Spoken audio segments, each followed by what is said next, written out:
गांव के पास का जंगल अंधेरे में डूबा था। पत्तों की सरसराहट और उल्लुओं की आवाज के अलावा सब शांत था। लेकिन अचानक झाड़ियों में कुछ हिला। एक भारी साया पेड़ों के बीच सरक रहा था। चांदी में उसकी लाल आंखें चमक रही थीं। वह भेड़िया था, असामान्य रूप से बड़ा, काला और खूंखार। उसके मुंह से लार टपक रही थी। गांव के कुत्ते अचानक भौंकने लगे। वे जमीन को पंजों से खुरच रहे थे, जैसे कोई खतरा बहुत करीब था। गांव वाले जाग गए। शेरू, गांव का सबसे बहादुर युवक, छत पर खड़ा होकर जंगल की ओर देख रहा था। उसे महसूस हो रहा था कि कुछ बहुत बुरा होने वाला है। गांव के सबसे बुजुर्ग बाबा ने चेतावनी दी थी, जब जंगल से लाल आंखों वाला भेड़िया निकले तब आग ही उसका अंत करेगी।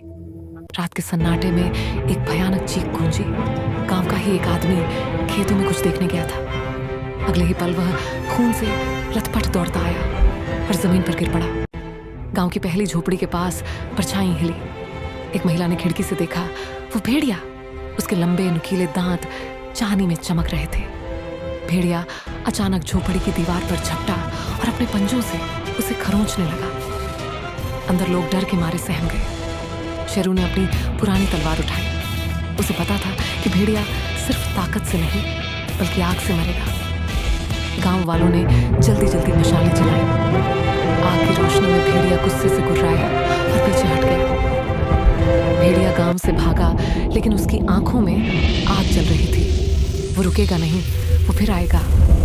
गांव के लोग इकट्ठा हुए।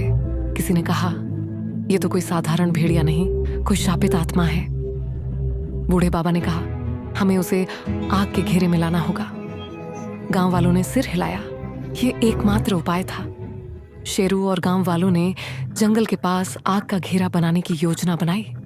वे सूखी लकड़ियां और तेल जमा करने लगे। अगली रात भेड़िया फिर आया।